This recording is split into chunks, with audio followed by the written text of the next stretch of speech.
The following podcast contains coarse language and adult themes. This week on the show... If I like a moment, I mean me, personally, I don't like to have the distraction of the camera.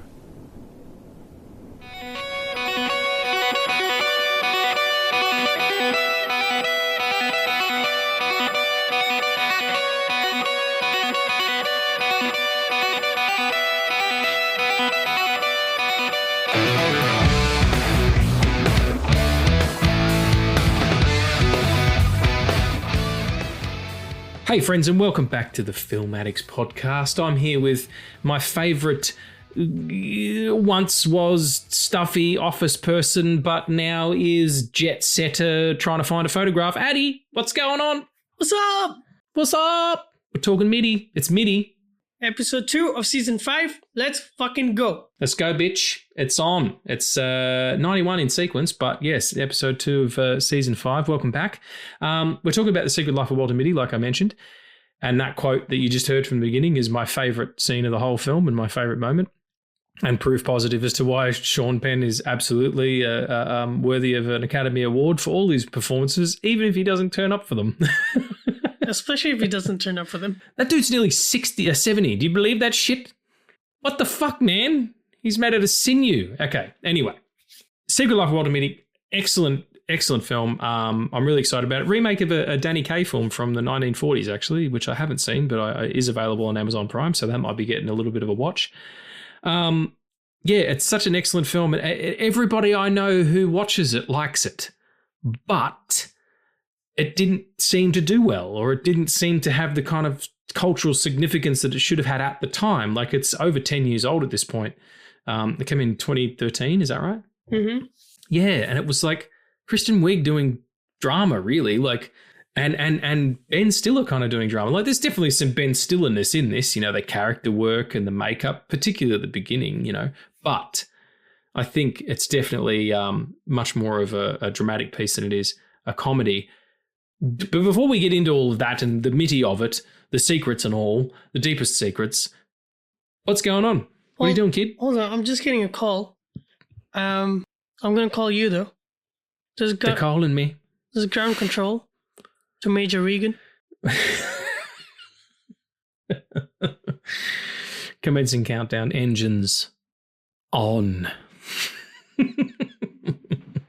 It fucking works. It absolutely works. And I love her little the diatribe she has where she's like, that song is about courage and hopefulness and, you know, like going beyond your limits. And that's what gets him on that helicopter. That's where their adventure starts and the daydreaming stops. As soon as he gets on that helicopter, the only other daydream he has is when he sees her images in the birds when he's riding on the bicycle. And then he fucking careens into a goddamn pole. And it's like, that's it. The honeymoon's over. This is there's no more falsities. But anyway, spectacular movie. We're going to get into it. But what's going on? What have you been up to for the last 11 minutes? We're recording back to back this week, everybody. Oh boy. You know what? Nothing much. No thing. That's fair enough. It was only minutes ago that we stopped talking. So, well, all right. Do you just want to get into what have we been watching? Yeah, sure. Awesome. Let's do it. What the fuck are we? Okay, we'll go 3, 2, 1, and we'll do it together. Ready? 3, 2, 1. Watching. Oh, okay. I thought you were getting... No, just watching. We'll just do watching. Ready? Okay. 3, 2, 1. What watching. Are we? No, you're just doing what? It's just watching. Okay. Everybody has turned off the show. Just cue the music. Well, you're shit.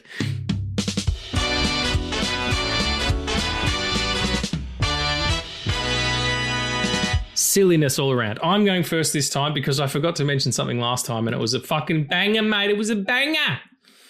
I watched Outcome on Apple TV, which is the new Keanu Reeves picture with Matt Boomer, the woman from Charlie's Angels, Cameron Diaz, and Jonah Hill. It's a film that he directed. And it's about an aging movie star played by Keanu, kind of in the vibe of himself, who was a drug addict and had been hiding that from everybody. And there's this video that him that is doing some nefarious shit. It ends up being not that nefarious, but in his mind, it's going to be really bad news, and he's worried about getting cancelled. So he's going around trying to find people who,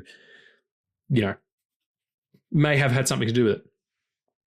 He's excellent in it, and the film around him is just fine up until about the middle.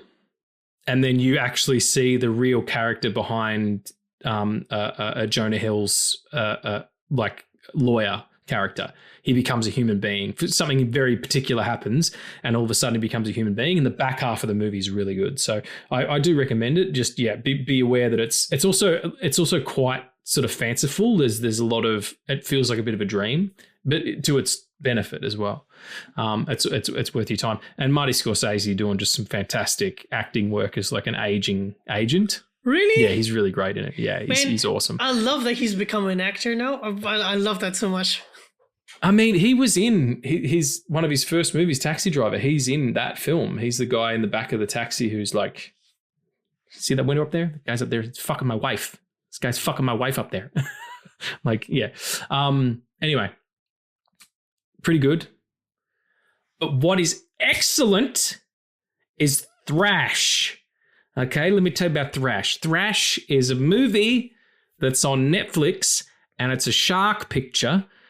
Like really like high budget too. Like it's properly made. Fucking Jimon Honsu's in it. He won an Academy Award. Like proper filmmaking. This isn't Sharknado. This is the closest we'll get to a fucking real Jaws in the modern times. But the hook is it takes place in a town that gets hit by a hurricane, and the levees break and the town floods. And so there's already bull sharks and all kinds of shit being sighted. And, Jimon Honsu's character is like tags sharks and, follows their migration and all that kind of stuff. And there's already a bunch in the area, and the town floods. So it's a disaster movie and shark movie. And the not only does that happen, but there's like a petrol tanker filled with offal and blood and runoff from a slaughterhouse that sort of crashes in this flood, gets pierced, and blood leaks out into all the water. So all the fucking bull sharks and stuff have a frenzy. And it's these little vignettes of these characters all kind of like dealing with this situation, the flood and the sharks. It was fucking excellent. I had such a good time with it. I was glued to it. Goes for 80 minutes, and I was glued to the TV the whole time. I don't even remember the popcorn I ate because I ate it in like a frenzy myself, just frantically watching this crazy movie. There's a pregnant woman in it, and there's like some sharks get dynamited at the end, and there's these kids who have shitty still like foster parents, and there's Jimon Honsu's trying to get in the boat and get down. Like there's so much going on all at once, and the last 15 minutes are some of the most fucking insane shit I've ever seen in a movie. It just completely switches gears and becomes an Edgar Wright film. Like it's insane. What? Must be seen, everybody. It must be seen. And I watched it with my dear friend Adrian. She's a huge shark movie enthusiast. Her favorite movie is The Deep Blue Sea, which we will do on this show at some point, or I'll end up doing on No Country. And we always get, hey, new shark movie coming out. Shark movie coming out. And we get together and we watch them. She came over and we watched it together. And while we were sitting there watching it, we were just chatting back and forth the whole time, making jokes and stuff. And I said, we should start our own podcast just about shark movies. And we do commentaries of shark movies and call it Bite Night. Sold. So copyright Bite Night, that'll be coming soon. A subsidiary of the Film Addicts podcast, Bite Night, featuring Adrian, my friend who also likes sharks movies. She's an actress as well. Anyway, fucking epic. Check out Thrash. Addy, what did you see? I started watching Abbott Elementary. Oh, yeah. Yeah. It was, you know what? Are there any sharks in that? No, not yet. It's about... Not yet. It's fiction. You can never say no to fiction. I mean, you can, but yeah. So what's it about? I don't get it. I don't understand. So it's about these elementary school teachers in the school called Abbott Elementary. It's created by Quinta Brunson, who is also the lead in the show. It's a sitcom. It's really funny, like really clever jokes. And I watched it because my mom's a teacher, like specifically like first grade, second grade. So shithead kids. Oh yeah. The irony of this is that she like taught my brother's class. She taught my seniors, my juniors. Oh, really? Never my class. But yeah. So yeah, that was like the personal connection. It's really funny. It's really clever. It has like the office romances and everything, but it's just it's a little, you know, it's a little shut off your brain and just enjoy and watch and, you know, have a laugh kind of shows. Yeah. So I've been watching that. It's weird that I say that, and then I say that like I'll binge like 4 seasons of it in 3 days. Whatever, you're into it, obviously. Yeah. However, for like, so there was that, and then for film club, it was my pick, and I chose to do a double feature. So like like 1 week it would be me, and then it would circle around to like my pick again, and then it would be like the second film, and I did Shining and Doctor Sleep. And they did not like the Shining. Director's yes. cut. I sent them the director's cut. I was like, director's cut or bust. Do not watch anything. The director's cut is the only cut I've ever seen. Yeah, can't be missed. But yeah, they did not like The Shining. I was like, I understand. I got you right where I want you, man. Mm. And then I sent Doctor Sleep, and it was not, because they're not like big horror fans, and I find horror really comforting, which is a fucked up thing to say. Yeah, but it is. But like, especially Doctor Sleep. And Doctor Sleep is like, it is one of my favorite episodes that we've done on the show. Yeah, mine too. And it's just like the journey that I go with Danny every time. It hits different, and it's real every time. And yeah, I sent them the director's cut, and we all talked about how incredible it was that in the film it starts with Danny and becomes about Abra. Yes. Yeah. Yep. And I feel like when they said that, I was like, oh, you got it. Oh, you got it. Yeah, we talked about the seduction of Jack Torrance in, like, we talked about it in Doctor Sleep, because in The Shining it's not all like, it's evident enough, but like, it's like The Shining throws a lot at you, and if you're not there from the jump, you're not there at all. Yeah, I get that. But yeah, and like, they didn't like The Shining, which is fine. But they liked Doctor Sleep more than they liked The Shining, and I was like, yes. You win. Yeah. Oh man, I cannot describe the feeling I felt, like the feeling of satisfaction I felt when they were like, you know what, this was actually good. Like, I actually had a connection with some of these characters. Yeah, no shit, homies. That's what's up. And then before that, I had to watch a film that I swore I'd never watch again. There are very few films in my life that I watched once and swore not to rewatch them, because I love rewatching things, because I get more out of them. One of them is The Whale. I saw the TV Globe because it is horrifying in ways that are very real to me. And one of the, what was it? Sorry, the film was Grave of Fireflies. The anime film. Yeah. No, thank you. Just painful. Yeah, it's about these two siblings in Japan who've lost their parents, and they go to live with their aunt, and she is, you can say the word I want. A C word? Yep. See you next Tuesday. Like, there's a scene in the film where she forces them to sell their dead mom's clothes to get the rice for themselves. And then when they get the rice for themselves, she like acts up and like tells them to like get responsible and to share the rice that they got with the rest of the family. And like she's horrible to these kids. And so like the brother is like 14 or 15, and the like his younger sister is 3 or 4. Yeah, so like they decide that they'll get out and live somewhere else. And because it's the war, things happen, and it's not what you're thinking, but it ends horribly. And I'm like, yeah, like never again. No, thank you. Okay. Yeah, right. That's funny. I've been circling that because all the Ghibli stuff's on Netflix, and I that one always looked good. Yeah, that's true. It's incredibly animated. Like for sure you should watch it. It's just, but maybe just the once. Maybe just once. Yeah, fair enough. Yeah, and after that it was Doctor Sleep, which was my pick, and it was like, I can breathe. You know, sweet release. Yeah. Excellent. Well, let's jump into a little bit of news before we talk about all this Mitty. It's the nerd news, motherfuckers.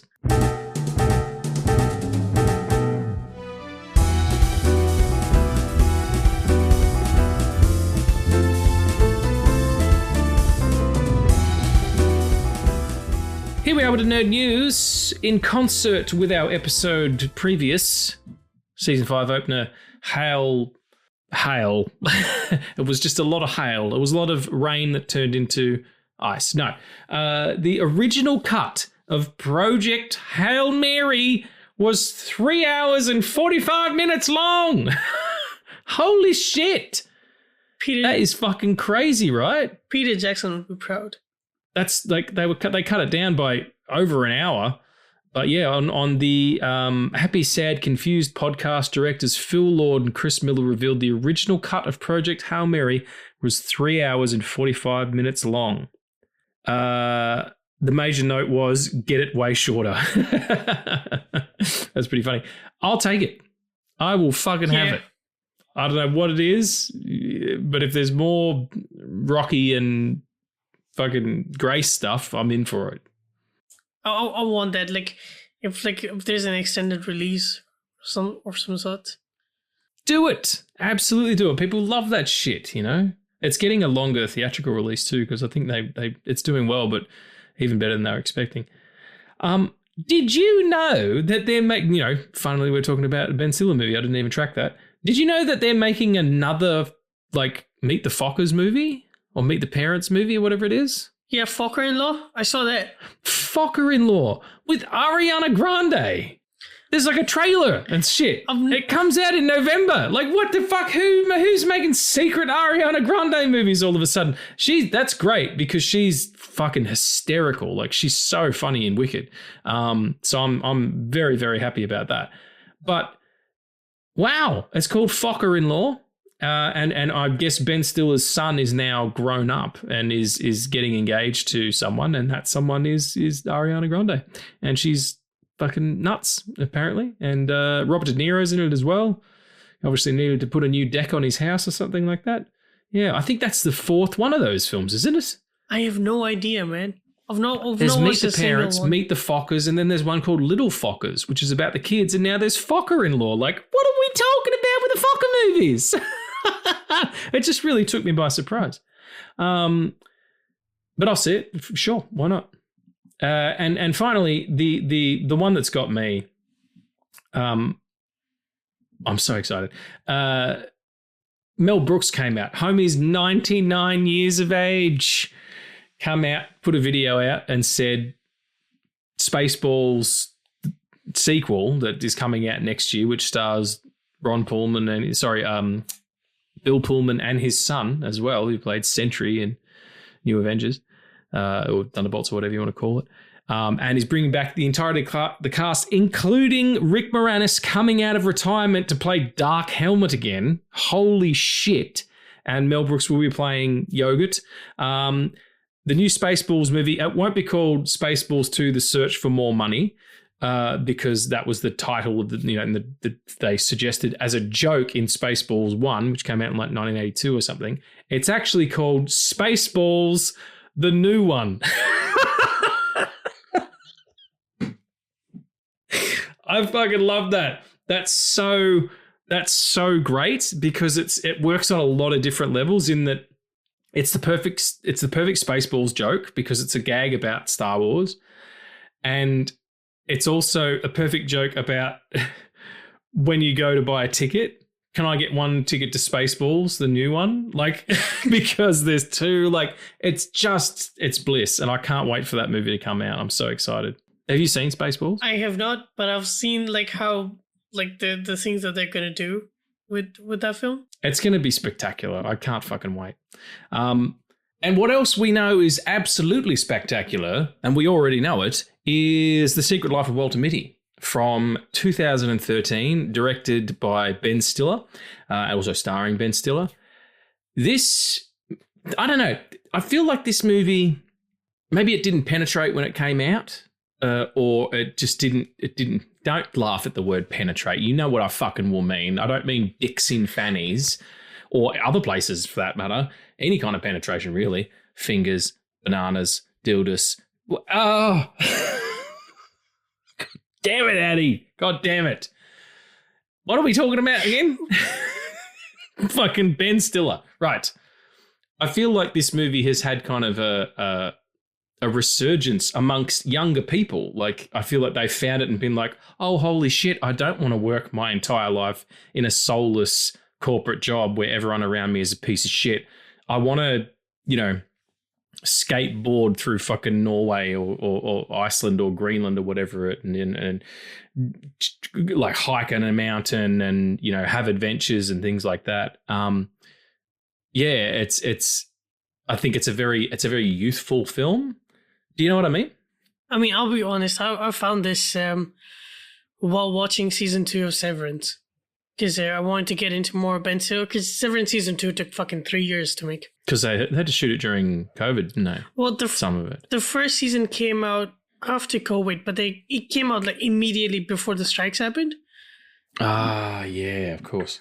So yeah, but yeah, man, it's a feeling of its own. This film, and it doesn't share much DNA with the original from 1947, I think it was, with Danny Kaye. It's not like that's almost an open door farce. This is much more of a. It's like a blockbuster Zen Buddhist film. You know what I mean? It was like if Spielberg was into Zen Buddhism, and that's to be this film. Like it's so. And like Ben Stiller's all over it as well. You can sort of feel his comedy and his trappings. For instance, one of my favorites is when he overhears Kristen Wiig's character, she's so great in this because she's playing the straight man and she never does that.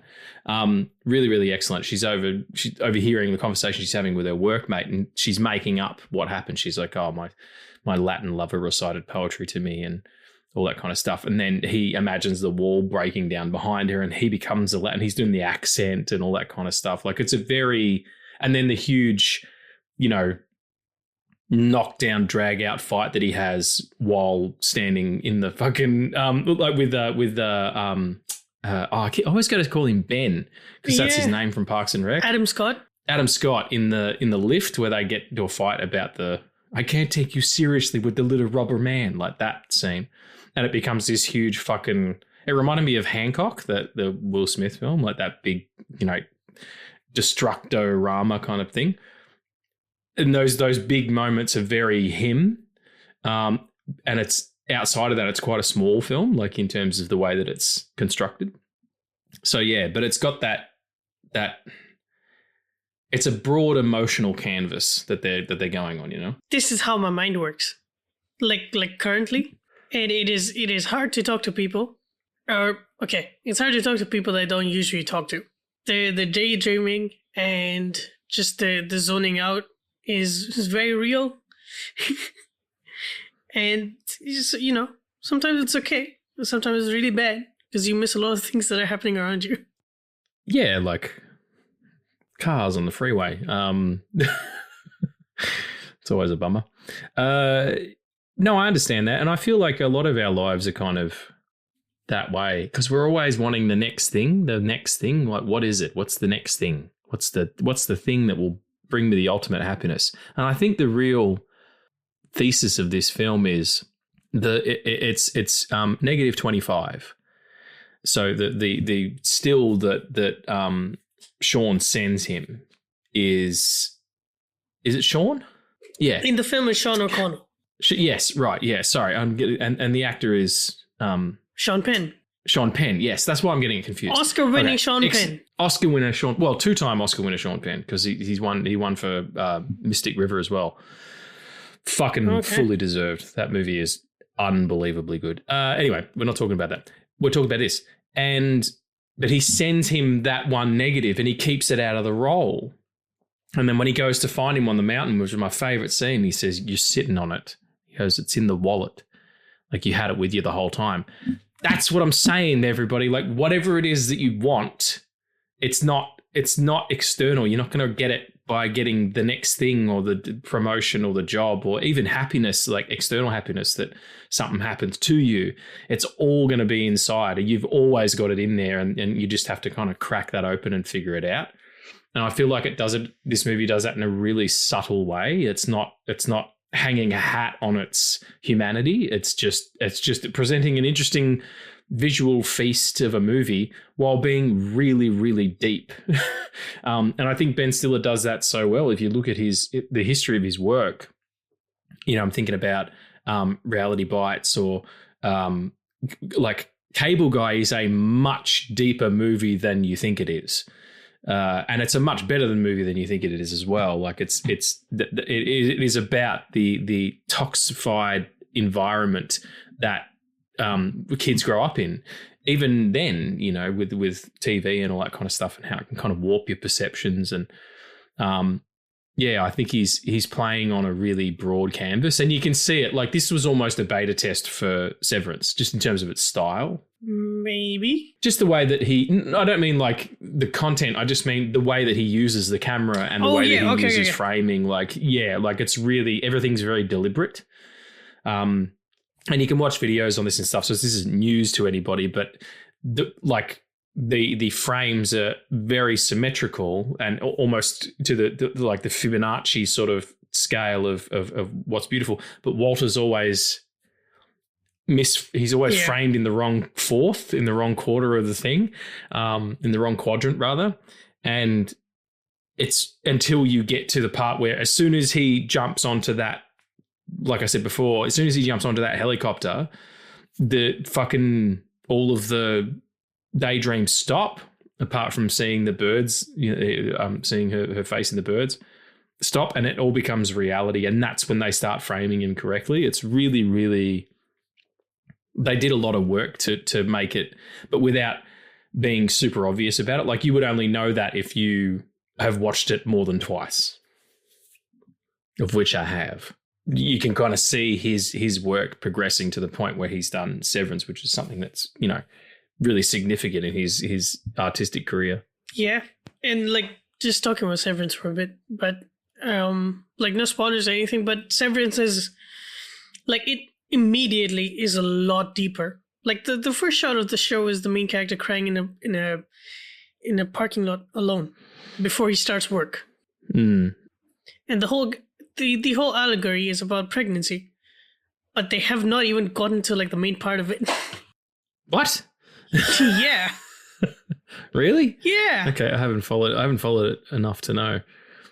That's crazy. But yeah, it is like Walter Mitty is deeper in the sense that it is also, it's just like you said that, the first time that they actually like frame him correctly is after he takes a leap into reality. But for me, like even before that, like when he was not framed properly, I took it as Walter rejecting the idea of being put in a box, like the box as in the frame of the world, but he's on his own way, and that is admirable.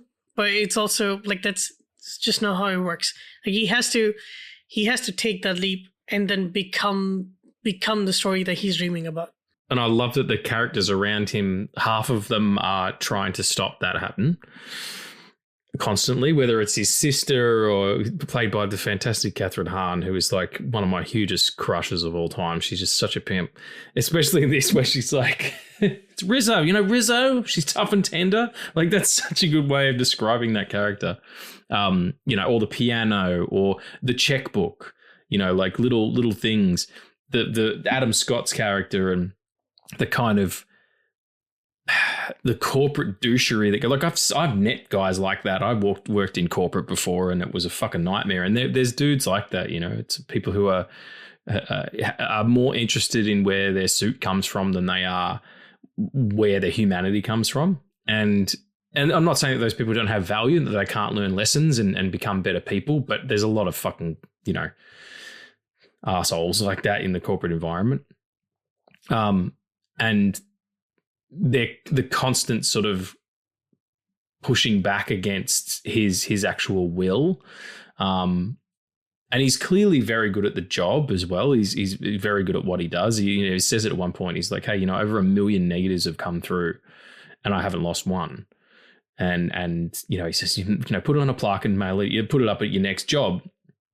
But yeah, that's like the integrity that he has, and that's why Sean has that connection with him as well. So I feel like Sean, that great photo of him that comes alive and sort of like, you know, waves him in, like come adventure, you know. And then it's absolutely what's Kristen Wiig's character's name again? Oh, fuck, hold on. It's ooh fuck hold on. Yeah, she's great as ooh fuck hold on. Cheryl. That sounds like it could be a name.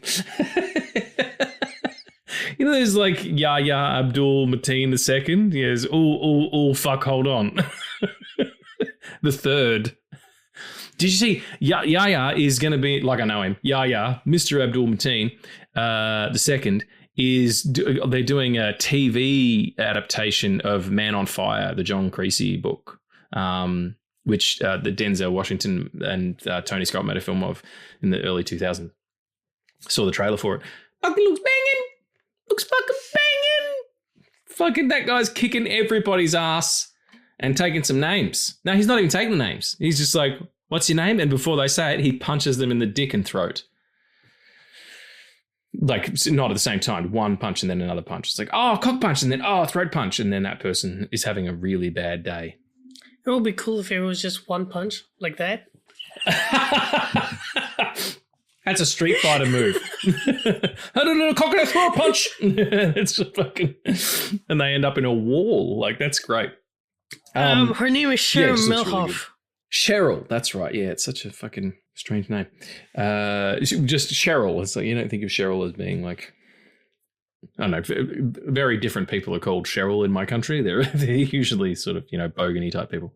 But it's kind of her, and it's that beautiful scene where she's on the phone to her husband or her ex-husband or whatever, and in the background you see Walter doing all the tricks with the son on the skateboard, like the reality of that. And how she's like, he did fall down a well, but I don't care. And then it becomes a daydream. And then when they come back to that at the end, he's like, I wasn't getting bored with what you were telling me. Like, I just had these moments, but they're not really happening anymore, you know? Yeah, it's kind of that is what propulses him into his own adventure. And sometimes that's what you need. You just need a spark, you know, something to light the fuse. I've just seen Kristen Wiig in Wonder Woman 84, and she's not. It's a weird performance. What? What have you seen her in? Wonder Woman 1984. Oh man, that movie's a trash fire. It is. I'm a positive dude, but fuck my hole, that movie is rubbish. Listen, it's still better than The Flash. I mean, okay, I'm sorry, but like, having genital warts is better than The Flash. At least genital warts go away. The Flash is just all up in me shit all the time with The Flash. What did you say, though? I said, what did I say? What's better than The Flash? Genital warts. I don't know what that is. Enlighten me. It's warts. Warts you get on your genitals. Warts you get on your cock and balls or your fanny or your us. But I don't know what that is. Warts? Yeah. Warts are like little... Okay, let's do warts, everybody. Ladies and gentlemen, we're just going to pause the Walter Mitty section of the fucking episode to explain what warts are. It's Dr. Reegs. Class sensation. Warts are little inflamed like bumps that are quite painful. It's like a virus that you get. And it's the usual little black dot things. And yeah, that feels like you've got a splinter or something, but it's a little wart, and you get them on your feet sometimes, or sometimes in between your fingers, places where it's not. Why are we doing the wart show? What the fuck are we talking about here? It's their shit, and some people get them on their fucking junk. And what I'm saying is that that's better than the Flash. Having genital warts, I would rather tell someone I have genital warts than tell them I've seen the Flash. That's what I'm saying. But you went on. Never mind. I did. I've talked about it a lot. Everybody knows. The whole internet world knows. Fucking hell. Okay.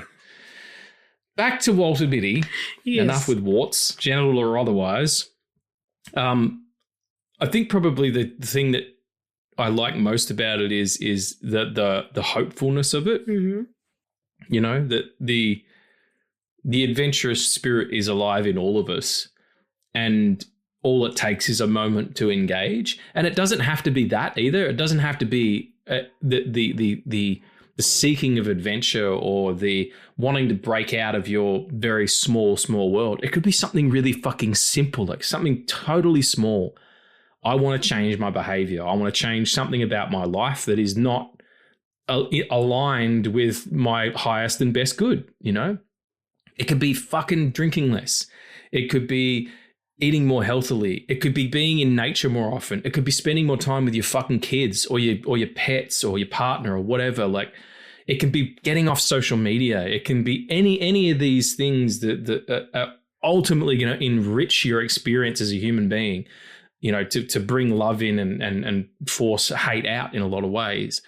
It doesn't have to be grand adventure, you know, crossing the globe thrice in order to find a photographer friend that you know. It can just be something really, really small, like, hey, I drink way too much coffee. Why don't I switch to tea for a week? And then at the end of that week, you feel better than you've felt in your whole life. And you make that shift. So I feel that's the real part of this movie that I feel why it's an important piece of cinema. If you can get past just the story thing, which is great, and it's a good story to follow, but if you can get past that and see what is being said underneath it all, that's my favorite aspect of the whole thing, and why I do go back to it quite a lot. It's a fucking great movie to watch when you feel down, when you feel like fucking rubbish. Walter Mitty is a great pick me up. It's like Walter Mitty, Jaws, but always Jaws, isn't it? Eh? Who Framed Roger Rabbit makes you feel fucking great, especially at the end when Toontown comes out and everybody's laughing. It's a good time in Toontown, you know? I would say a recent addition to that would be Life of Chuck. Life of Chuck, Project Hail Mary. Yeah. We need some of these movies, you know? Ben Stiller knows. He's got his finger on the fucking pulse early doors. He got in before the proliferation of social media into our lives. Like, was Twitter even a thing back then? Instagram wasn't. I don't think in 2013. Probably not. You know, like that's the relegating of human experience to inhuman device. And inhuman experience, as opposed to us together, like all of us, you know, because that's kind of all we have is just right now and each other. That's a really important thing, and I think I do feel like he was ahead of his time, and maybe that's why it didn't do well. Like, I don't know what the box office was on it. I'll just have a look while you have some thoughts. I mean, it's 7.3 on IMDb out of 10, which is pretty fucking good. Yeah, but IMDb is also like Wikipedia. What does that mean? Well, it's a user-based information, so they can change it. Like it would be 7.3 now, but like not when it came out. Yeah, right. Related interests, adventure. All right, this is Reegs Does the Internet. Oh, that's cool. When the drunken helicopter pilot says there are like 8 people in Greenland, when Walter goes to Greenland, he only sees 8 different people. That's really good. Oh yeah, it's one of my favorite quotes when Sean's up there. He's, you know, talking about the cat the Himalayan snowcat being really elusive. And he's like, beautiful things don't ask for attention. Like actual beautiful things don't ask for attention. I love that. All right, let's have a look here. Holy shit, it was released on Boxing Day. Oh. That's crazy. And yeah, it was budgeted at $90 million. What? And the opening weekend gross was 12.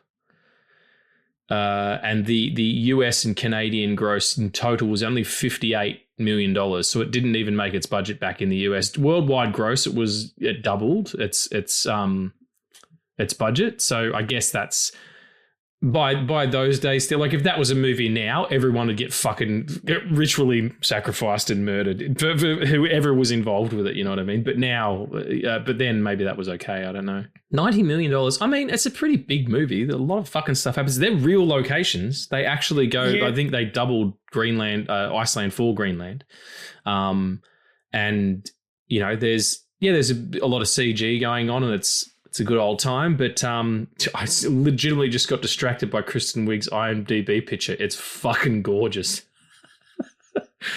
Wow, she's a beautiful woman. It's no, my thought's gone. I just got fucking beautiful Kristen Wiig and shit. It's all gone. How about Adam Scott's beard in this movie?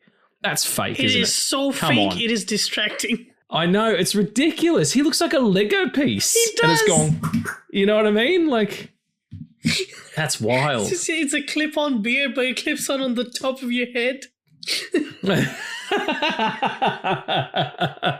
And it's attached where the sideburns are to the hairpiece, and it comes down. It's all one unit, like Iron Man's helmet, and it comes down. Snap. Here's my douche beard. The other guy I really like, and I'm not going to be able to pronounce his name, I don't think. So the helicopter driver? It's the pilot. Yeah. And he was the guy in some fucking thing that you liked. Where is he? I can actually pronounce that name. Is it? Where is he? Is Green? No, hang on. Olafur Dara Olafsson? Yeah. Olafur Dari Olafsson. Yep. That's made up. He's a Viking, I'm sure of it. All names are made up. He's so great at it. He's also the guy that Coop tries to sell art to in the first season of Your Friends and Neighbors. Yes. And he catches him cracking on with his cohort, and he then gets nearly fucking stabbed and then gets hit by a car. Or no, his mate gets hit by a car after they get punched on. He's so great in this. Like just the despair in it. I love those little character actors who are kind of peppered through the thing. Adam Scott's a perfect example, you know. He's also in season 2 of Severance, and it was great because I got to know about Walter Mitty through like that connection that he had with Ben Stiller. And it is like in Severance season 2, he is enormous in all of the positive ways of that word. But good Lord, his presence is so menacing in that.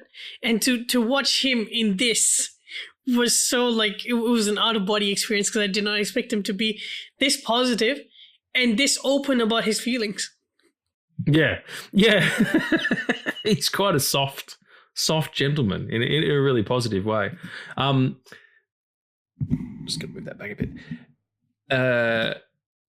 I also love the it's the second after he goes back home, like he's struggled. We'll come back to the middle part, but he's gone through and done the amazing skating scene. I don't know who wrote that song, but it's a banger. And just the footage of him skating it's one of my favorite parts. Like that is literal freedom, the absolute freedom of human choice right there. Of freedom of choice that humans have. And he gets down there and the guy And the guys kind of chased him Yeah. in the car. And he's like, there's going to be, and they're like back and forth, erection, eruption. And then you see the fantastic shot of the biplane going over with Sean on it with the fucking film camera. So great. And then Walter comes home kind of despondent and you know, oh, hey, buddy. And hasn't been able to sort of even engage with Sean, let alone get the negative or any information about it. And he comes home and he throws the wallet out, that whole scene. And then eventually he packs his bag and he's like, okay, I've got to go to Afghanistan, warlords, all that kind of shit. It's that sequence where he's going through and he's kind of committed to this journey now. He's ungoverned Afghanistan. And my favorite moment, one of my favorite moments in the whole film, and it'll be in my top 3, is when the fucking Taliban warlord picks up the bit of clementine cake with the fucking blade on the end of his... For some reason, I thought it was like he had a blade hand for the first couple of times I watched it, and then I realized it's on the end of his gun. He picks it up and tries it and goes, yeah, you can come in. I mean, how good is that cake? How good must that cake be? From the looks of it doesn't seem that good, but you know what? People for their own choices. I've never had a clementine cake, so I can't speak to its flavors. So, but yeah, it's going back to sort of the first part of the adventure. Hey, buddy, how you doing? You want to go up there? Okay. Just fucking sitting up there looking at my Bruce Lee poster. Sorry, everybody. Clark's just come into the room. Hey, buddy, are you up now and no one else is? He knows. He understands me. They all know their names. When you say their names, they turn around. All right, mate. Don't go behind there. But okay, you can stay there, but don't bite my Holy Grail, please. I have a recreation of the Holy Grail from Oi, get down, get off Bruce Lee. Get off Bruce Lee. Get down from Bruce Lee. Clark, get off from Bruce. So anyway, yeah, my friend got me the Holy Grail, like a replica of it from Indiana Jones and the Last Crusade, and it's just sitting on my desk there, and he's bitten it a few times. Okay. Fucking hell, I'm totally distracted now. Hey, fuck, hang on.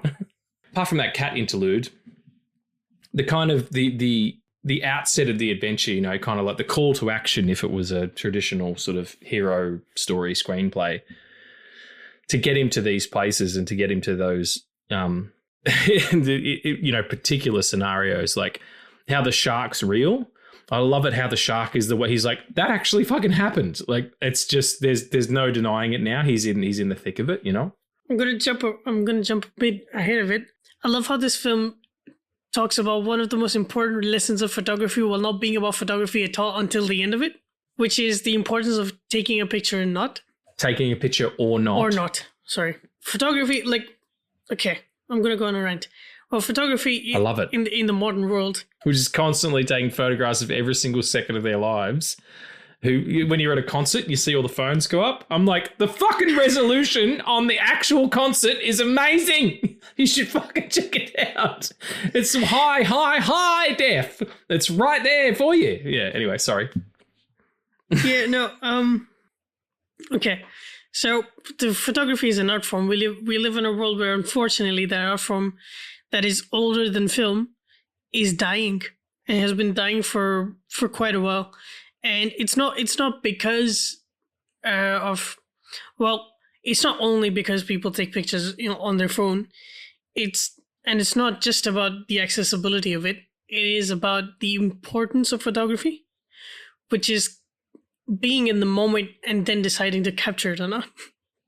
It is about being in the moment and deciding to capture it or not. It is also about, it's about not making it's not about making the moment, but just being in it, having it impact you in a way that you feel important, being in it. It is, and that's what having a camera in your pocket takes away. It is like the importance of photography is that the moment you take that picture, you immortalize it for the rest of your life and for the rest of the existence of the world.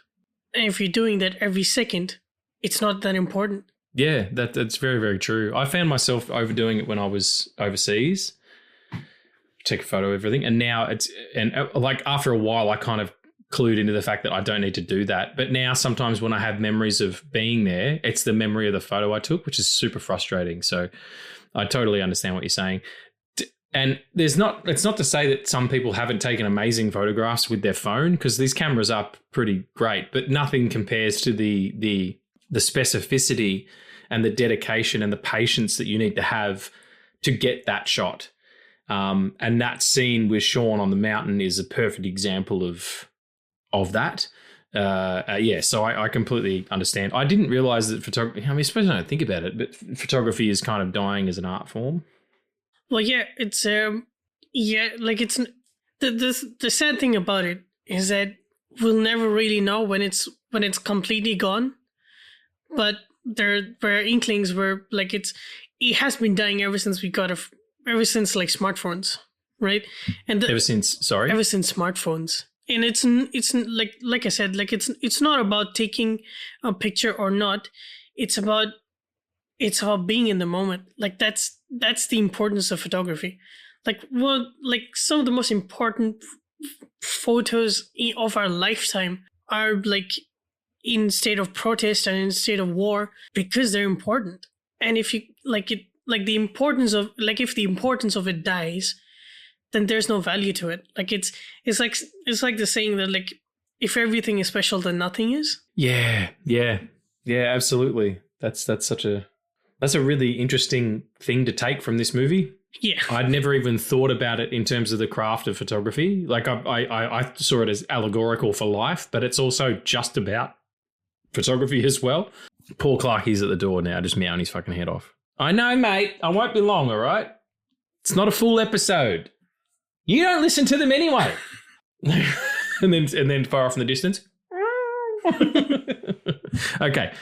But the and Sean's kind of like, when you don't, before you see him, he's kind of like a joke. He's the joke of that far off, wartime photographer that doesn't exist anymore. Mm-hmm. The character, Dennis Hopper's character from Apocalypse Now, or the guy from Salvador. I can't remember the actor's name, but that guy. Or there's that great movie. What's it called?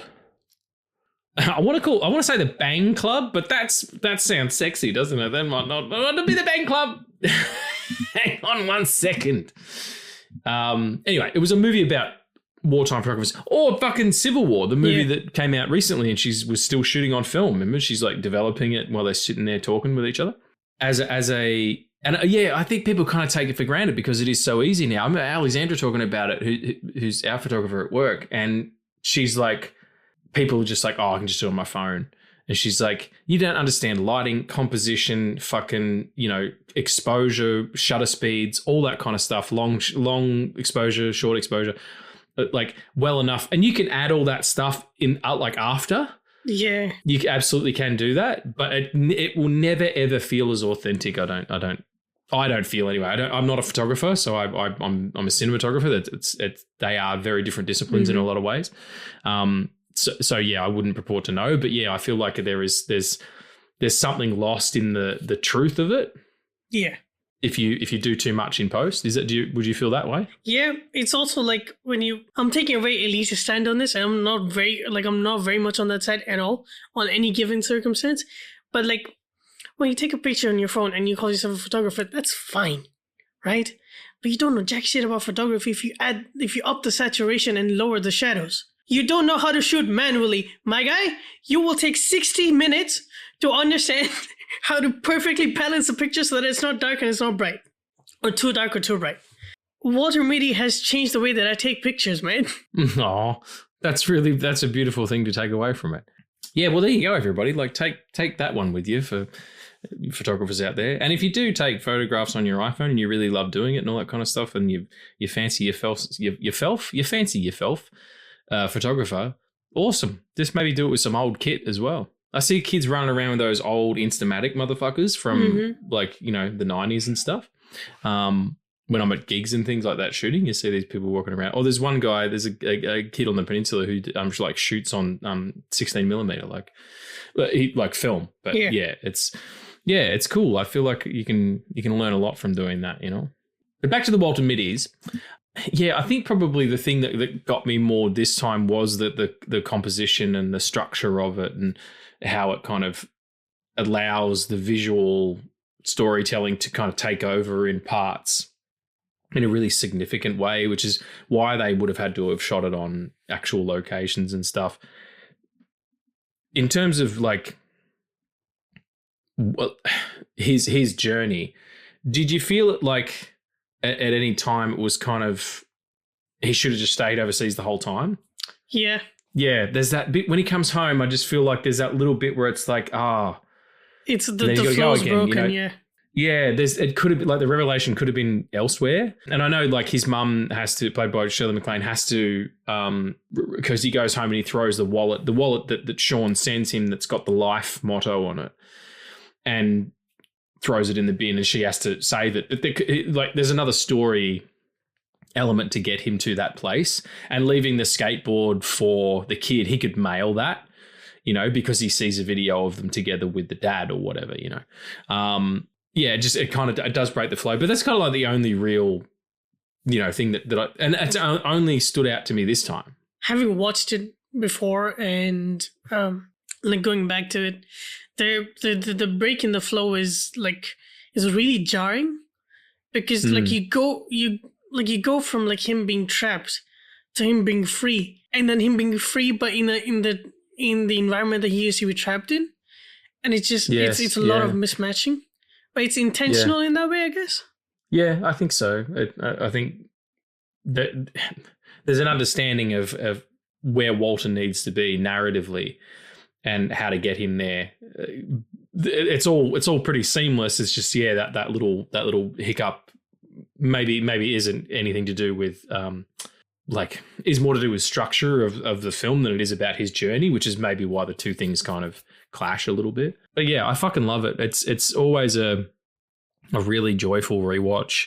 I think I've watched it a couple of times like within the last year. If you want to understand filmmaking as well, like, you know, you want to understand the importance of photography, you want to understand how to make an interesting film visually, watch this movie. It's so specific about its lens choice and its grade and its film stock and all of the things that are really important, you know, decision wise to make. And also if you want to learn how to tell a really fucking good story, regardless of what medium you're working in, like it's a really well told story. And there's no reason it should be. It's like fucking remake of a film from the 1940s that bears very, very little resemblance to that original film. It's just a real huge swing that the type that Hollywood doesn't do anymore. Yeah. You know, I don't feel like if Ben Stiller tried to get this movie made now, he'd be given half the budget and it'd be on Apple.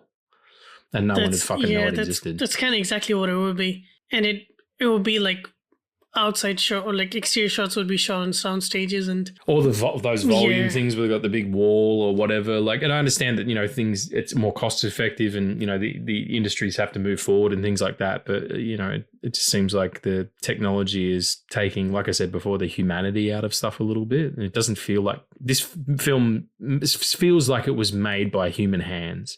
Absolutely, 100%. And that's not a slight on everything that's being made now and some of the technology that's advanced and things like that. It was like we were talking about in the Project Hail Mary episode. So many things are made by committee now. They feel like we're being marketed to or we're being sold something, as opposed to being like the grand human tradition of telling stories that we've been doing since before we had language, you know? We as the human race, we understand stories so well that we can make out the meaning behind things. And so, like, even though a film is great, if it's trying to sell you something, you'll immediately clock that. This film is also trying to sell you something, but it's trying to sell you freedom. Yeah. The understanding that, like, your spirit is the most powerful thing you have, and it's the thing that suffers the most knocks. It's the thing that's tested the most. It's the thing that you have to master. And once you find that place and you give into It's that beautiful Zen Buddhist gag. It's like, the two Zen Buddhists are sitting there, and one of them's despondent, and he turns to his friend and says, "Nothing matters," and his friend says, "Yes, it does." I just love the valueless life, the empty life, because then you can fill it with all of the things that make you the most happy, and that, I guarantee you, none of those things are going to be material when you get down to it. Those things are great, but they're highs. I'm guilty of it myself. I'm fucking room full of comic books. They make me happy. They really do, and I'm not going to stop buying them. But if you were to remove them all, it wouldn't. I'd be pissed off because I haven't read a lot of them. But it would not affect my life, like the person I am, the sense of myself. I think people kind of hang their identities around them now, and you've got to be front facing with it too. Like social media, you've got to have a platform, you've got to have a hook, you've got to have an ilk, you've got to have a group of people that you're a part of. That's where all these naming conventions come from and stuff. Like, but we're all the same underneath, and I feel like, yeah, if you can find that thing, that spark that Walter finds, his spirit, and go on that grand adventure, by the time you get to it, you'll be able to stand in that boardroom and say, hey, because he doesn't get one back on Adam Scott's character. Like, he doesn't. Yeah. It's not grand revenge against some, overarching villain.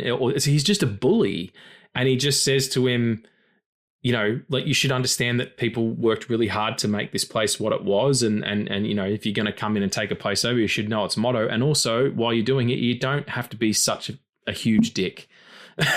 and that's true. There's absolutely no reason to treat people with, if someone's coming at you with a broken bottle and calling you a bevy of slurs, yeah, that person's probably not someone you want to give the time of day to. But just everyday simple human kindness to each other it's going to get you a lot further than being that the tough guy who can take it all. You know what I mean? And I think Walter Mitty's a really good example as a character and as a piece of cinema that can teach us those lessons. You said it fucking perfectly, man. No notes. Really, I felt like I've stumbled into all of those thoughts. Well, that's life. That is exactly what Walter Mitty is, man. It's stumbling into life. Isn't that beautiful, everybody? It's A Secret Life of Walter Mitty, directed by Ben Stiller. Do check it out if you haven't already, and check it out again, maybe with a little bit more information about how it might be about the importance of the craft of photography. Is my understanding right now. Let's talk about favorite bits though, because I've got a lot. But there's one in particular, and we opened the show with it. So we'll go sip, sip, sip. All right. I went first last time. You go first. It's kind of hard to like pick one in particular, but it's the transitions into the fancy. Oh, we forgot to talk about Patton Oswalt. Ah, yes. Let's do that. As Chad from eHarmony. So great. Like he's this constant thing of like, it's the reassurance. It's the little guy on his shoulder like, oh man, that's incredible. You're doing what now? Like, that's fucking crazy and blah, blah, blah. And then when he meets him, he gets, coming from Afghanistan, he gets held up at the airport and he's the only person that he knows in LA, and comes out, he's wearing the fucking thing. He's like, come on, tell me everything over a Cinnabon. And he's like, so how long were you held for? He's like, 17 hours. He goes, wow, that must be like crack, the Cinnabon you're eating. And just this guy being like, I see you. And Patton does that so well because he's so sweet and so silly at the same time. It's fucking love that character. Yeah, it's also like, it's so weirdly important by the end of it. Like, it serves no purpose in the entire film until you as the audience realize, oh shit, he does know somebody in LA. Yeah, like it. Is there anyone you know here? And then awesome smash cut to the doors opening, and he's like, Walter, Chad from eHarmony. Like, just I love Pat. He's great. A fucking really good episode of How Did This Get Made with those guys. I can't remember their names, but they had on Alexi Alexandra, who directed Punisher Warzone, which was like universally panned, but Patton loves it. And he's just so glowing about this film. Anyway, check it out. It's a good episode of that show. Yeah, so sorry, going back to the thing, it's the transitions, like where he's on the subway, the elevated train platform, and he's like, can you hold on a second? And he runs and he does a Jason Bourne style dive into the building and then grabs the dog and comes out. And then there's Cheryl and he's like, oh, by the way, I fucking, concocted a thing to grow its fucking leg back or whatever. It's, while I was running down the stairs, I've synthesized this formula. That's really great. Where the wall breaks away because she's standing in front of like a Coke machine or whatever, and it breaks away the ice. And then he comes in and he's the mountaineer guy. And yeah, I just really love the really smart use of transitions into these kind of strange, momentary lapses of his own kind of his own momentary lapses into subconscious. It's really, really cool. One of my favorites in that is like when he's first looking at all the pictures, and there's one of the sea, and he's looking at it, and it's like the actual frame is like the picture and like the frame that it's held in, and it zooms in, and the black of the water turns to blue, and it's actually the ocean, like it goes into the ocean. It's so fucking perfect.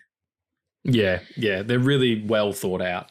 My number 3 is the entire like character, okay, not the entire character, but the entire sequence of like him getting to Greenland and meeting the pilot, and until he's dropped into the ocean.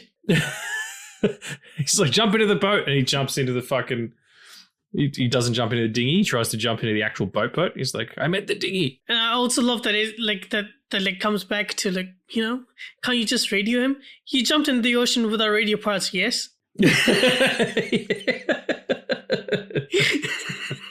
It's not a porpoise. Also, this is weird, and I don't know if this was intentional or not, but I'm gonna send you something. Which is it a dick pic? No, hoping that it's a dick pic. It's not. I'm gonna put it on the net. Yeah, it's not. So if I went on the internet and was like, "This is my podcasting partner's dick," no one would care. That is Everyone would be true. like, "There's so many other dicks on the internet. Like 90% of the internet is dicks." So, Yes. So I took this picture.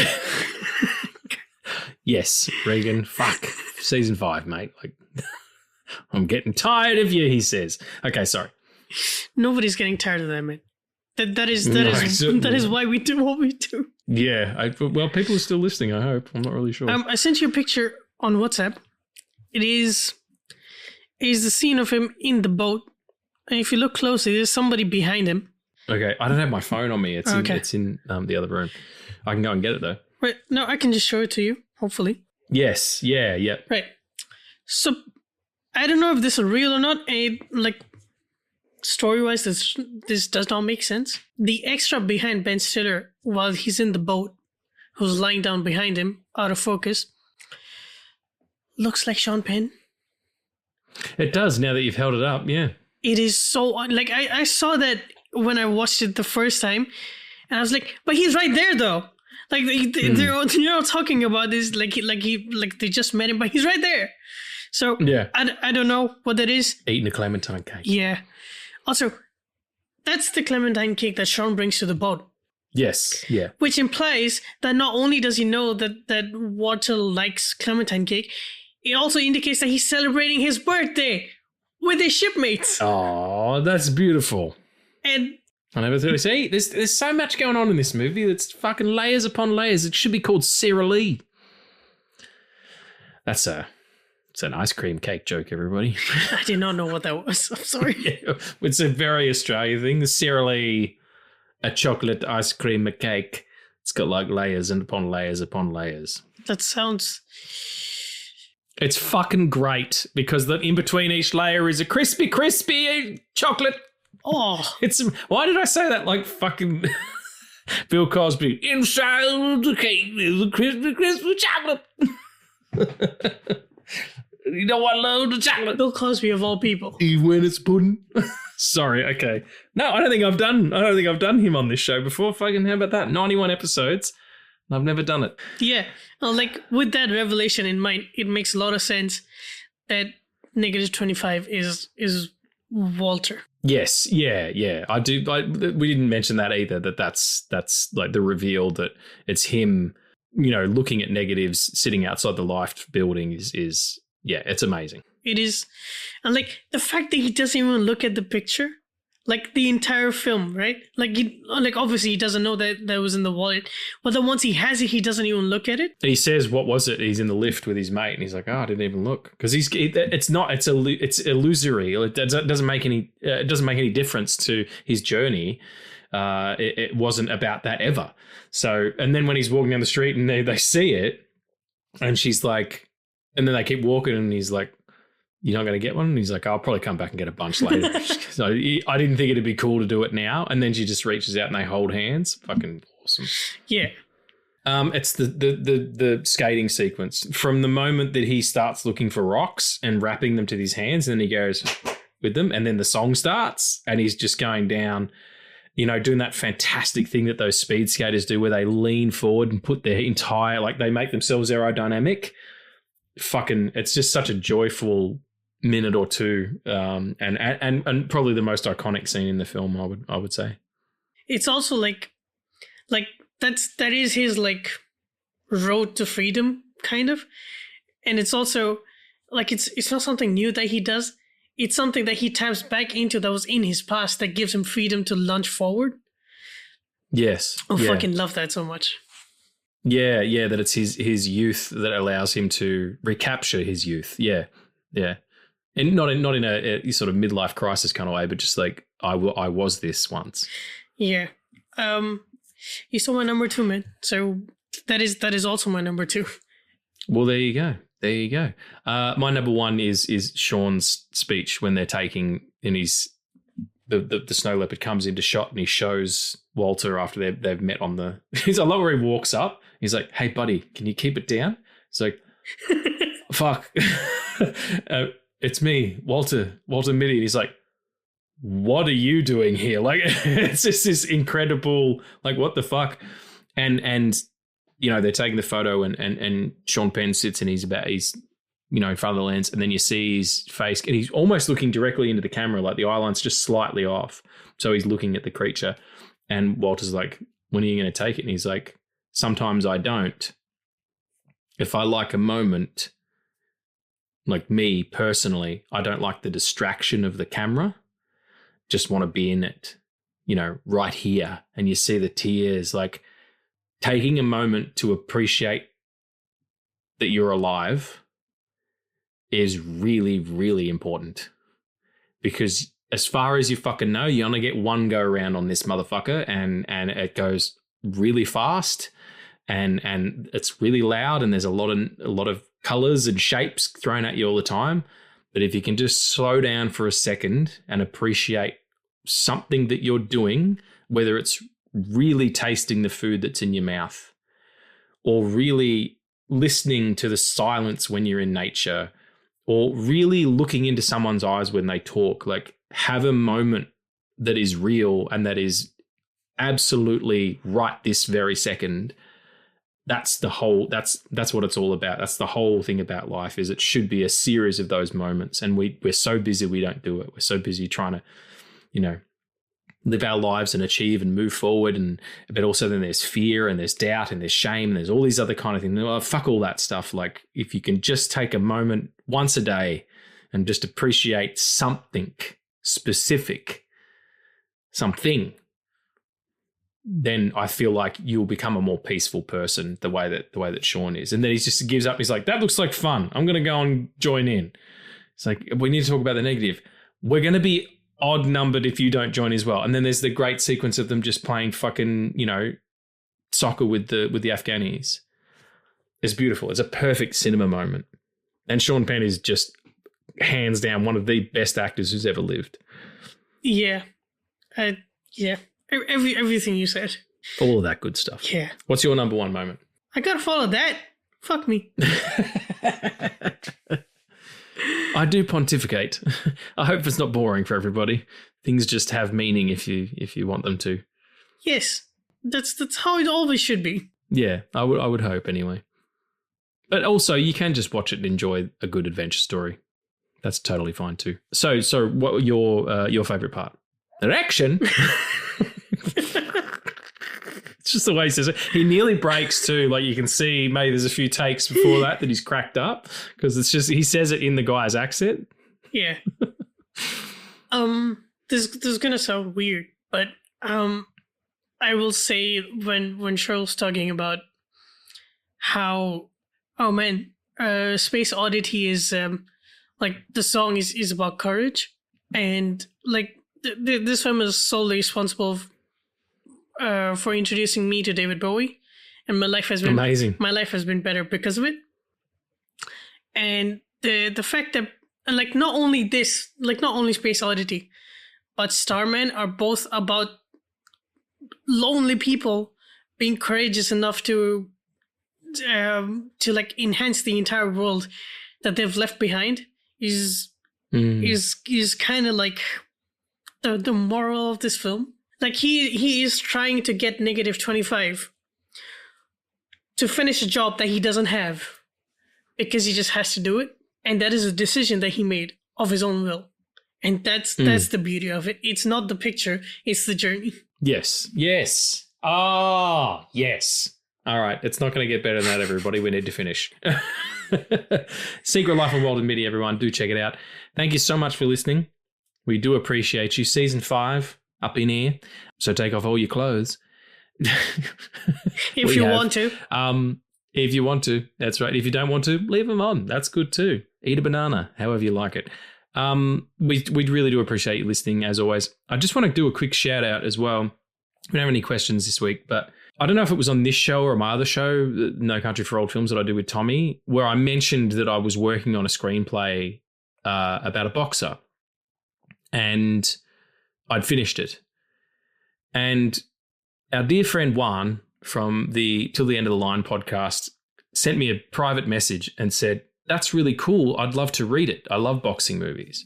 And I was like, okay, cool. The amount of times that I've told people that I've worked on a screenplay and they say, "Oh, I'd love to read it," and I've sent it to them and had fucking crickets. And then even like professionals, people in my industry are like, "I'll proof it for you." And then you send it to them like, oh, a year later, they're like, "Oh, I never read it." You know, like seriously. And I sent it to the dude. A day later, he was like, "Oh man, I love this scene. I love this character. It's so cool. This is blah, blah, blah." Next day, "Oh man, this is really awesome. You've got to get this made." Like, he was so in it. And then he sent me a message. He's like, "Oh, there's nothing better than, hanging out on a Sunday morning, reading something good." And he sent me a piece of this, like the script page. He's like, "Oh, I knew that character was going to do that." Blah, blah. He's so engaged in it. And I have done absolutely nothing. I have not earned his friendship in any way for him to do that. Like, we're podcasting buddies and we talk all the time, and there's real love there. But I haven't assisted his life in any way that he should go out of his way to read a screenplay, which is not like reading a book. Everybody, it's formatted weird, and it's not like a normal narrative. And yet, this dude who owes me nothing has just decided to read my screenplay and then come back and go, "Hey man, sometimes there's like words out of place, like not spelt wrong, but just the wrong word used." And when I'm proofreading, I'm not great at that. I don't have great like proofreading skills. And I thought it was cool. I thought it was clean. And he's like, "I've picked a few out." I'm like, "Oh, can you show me the examples?" And he did. He sent me examples, and I'm like, fuck, that's annoying. And he's like, "Oh, don't worry. I'll just, as I go through now, I'll mark them, and then I'll go back and start again, and I'll proof it for you." Like, what a fucking legend. What an absolute sweet, sweet man he is. Like, again, there's no reason for him to do that for me. And yet this person has engaged with my art that normally is never seen in a lot of ways, and it just means a lot to me, Juan. And I just want to say thanks on mic for not only for reading it, but also for giving me your feedback and helping me out with the proofing of it. It really is a huge undertaking, and I've been working on that screenplay for over a year, and it means a lot to me that you've been a part of it. You're the only one who's read it, so thanks so much, mate. Much love. This is awesome. Yeah, he's a good dude, and so is Kike. They're both wonderful human beings. I look forward to harassing them in in their home state at some point in my life, even when we're old and grey. So anyway, that's the end. It's finish. We'll see you next time on the Film Addicts podcast. Addie, you're fucking lovely also. Don't forget it. You too, man. You're my Sean. I'll find you one day next to a volcano or a fucking wild cat, and we will both play soccer with Afghanis. Or something. And we love you out there. Please look after each other, look after yourself, and remember, fuck hate! Love wins. I don't know why I did it like the guy from the Super Friends commercial. The Super Friends TV show, you know? I have no idea. Super Friends! No, you don't remember him? He was great. Anyway, peace, everyone. You're my negative 25. Just want to say it. But I'm right here. This is what it looks like. Yes. This is it. Yes, but it's not about this, it's about you. That's right. I'm not negative 25. I'm the journey to negative 25.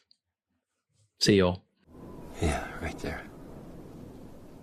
Right here.